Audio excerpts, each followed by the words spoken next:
It's the wee hours of the morning in Blacklake, and so far the Hodge Estate has proven unwilling to negotiate in good faith regarding a particular urn. The avid collector and her red-headed assistant have no other choice but to resort to common burglary. They have become the Blacklake burglars.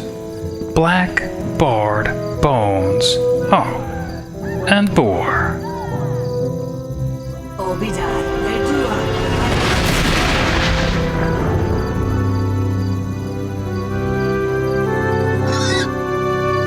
Conveniently, they already have a man on the inside, too. Well, technically on the outside, but he used to be inside. A disgruntled butler posing as a door guard.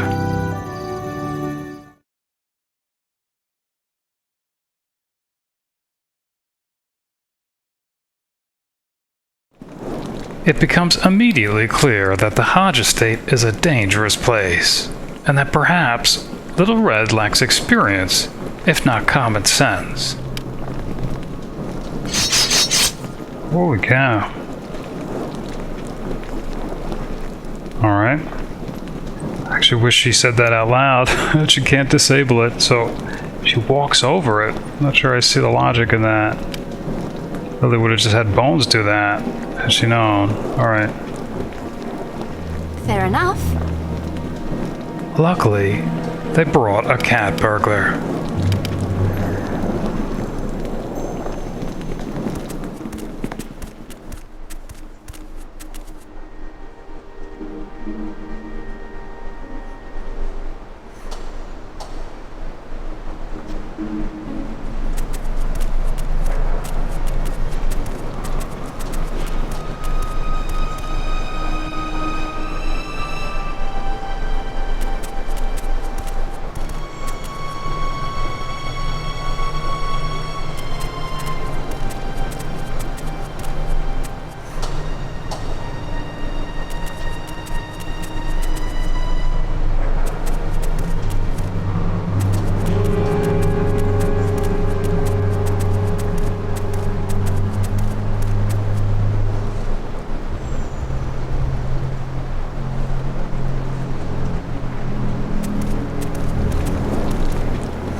And yes, Master Hodge has even laid traps around the edge of the pool, as if to say, no swimming allowed.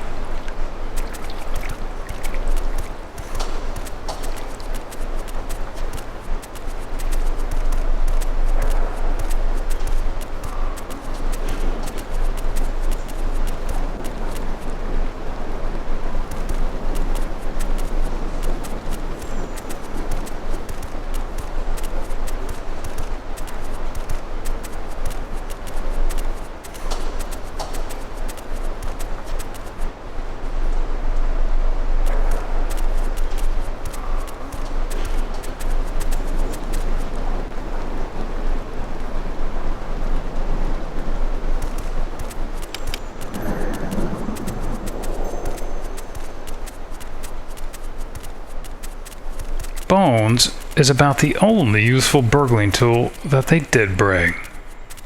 Even Imoen would have laughed at the buffle-headed Blacklake burglars, and how unprepared they really are.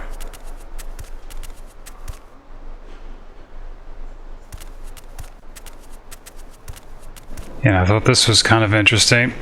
From Bones' perspective, you can actually examine Lily's character as if she were an NPC, and I hadn't realized this is actually where they put the description. So I guess you probably see this under multiplayer also. It's kind of interesting.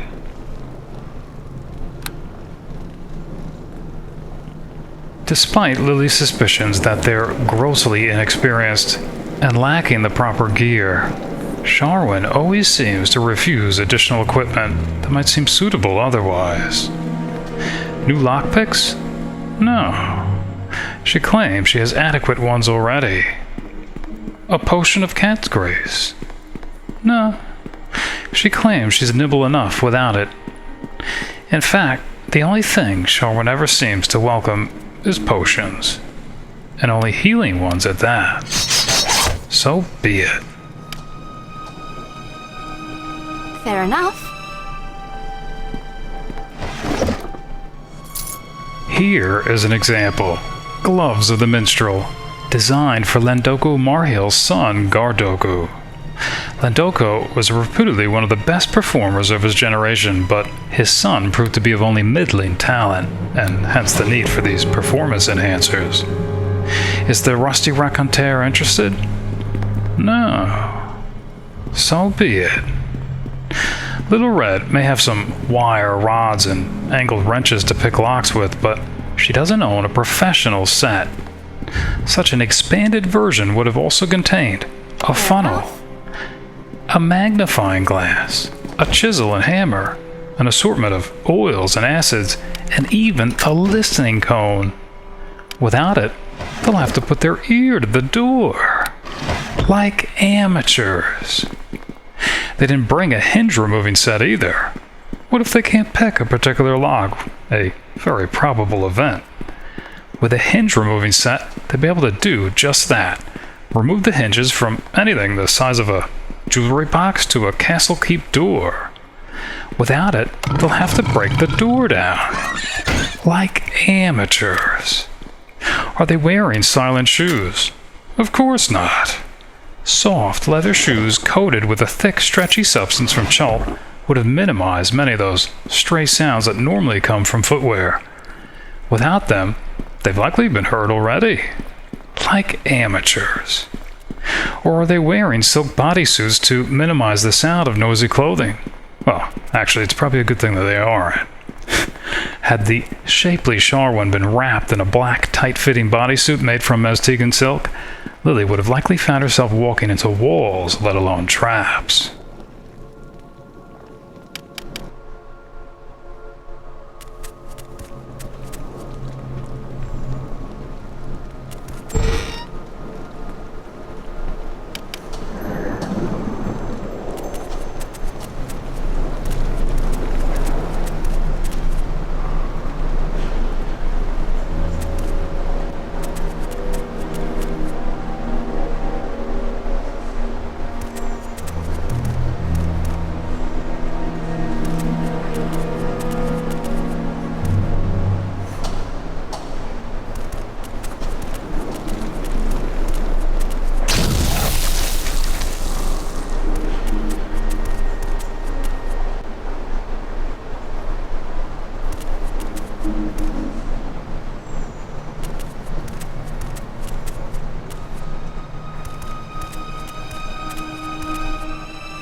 And even though they don't possess enchanted cloaks of Elvenkind, are they wearing at least gnomish cloaks?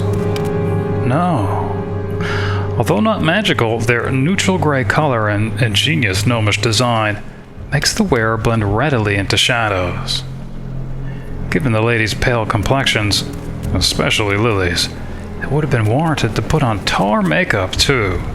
And unlike normal tar or rubbed charcoal, it's a special compound that's not harmful to the skin, so there would really be no excuse. They could have even applied weapon black, a non-flammable compound for obscuring the glint of Lily's dagger or Sharwyn's double-ended blade. Without any of these things, they'll practically illuminate the very shadows they try to hide in with their own faces and weapons. Like amateurs. Are they wearing black thieving masks? Practically required dress code for burglars? Of course not. Instead, they're totally recognizable. Like amateurs.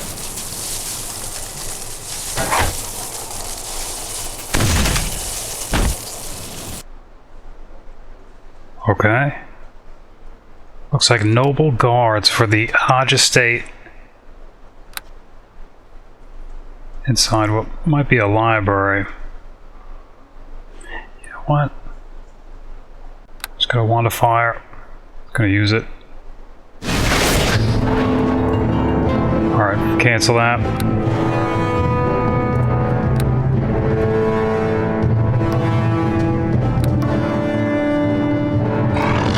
Or is it too late? Okay. Alright, there's 3 of them. I think she's gonna take a chance. Use the wand of sleep.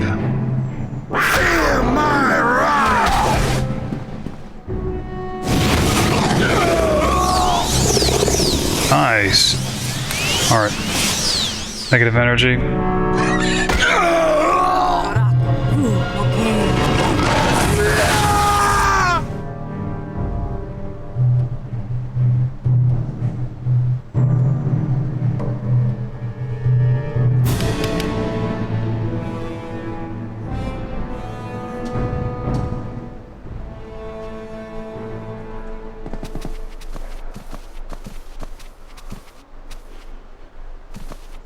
It appears to be the Hodge Estate Library. But Bones is confused. His nose is telling him something is out of place. That something doesn't belong. Something behind this door.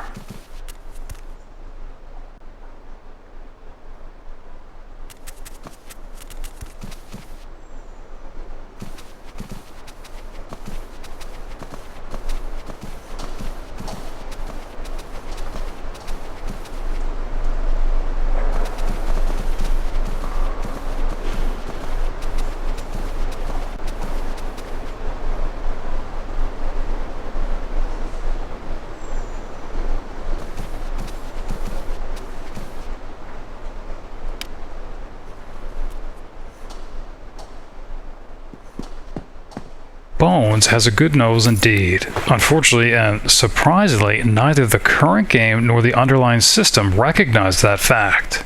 The only perception-based skills include spot and listen. There's no smell, touch, or taste. There are blind sight, blind sense, scent, and Tremorsense extraordinary abilities that enable a creature to detect enemies without visual sight, but they're just that. Special abilities, and not skills. Most GMs that house rule smell into their campaigns make it a wisdom-based skill, just like spot or listen. And some even roll up all 5 senses into a general wisdom-based perception skill. Consider in those terms, Bones can smell more than 4 times as well as your average elf commoner with keen senses, and 9 times as well as Lilly. Which is why Lilly trusts in Bones' nose.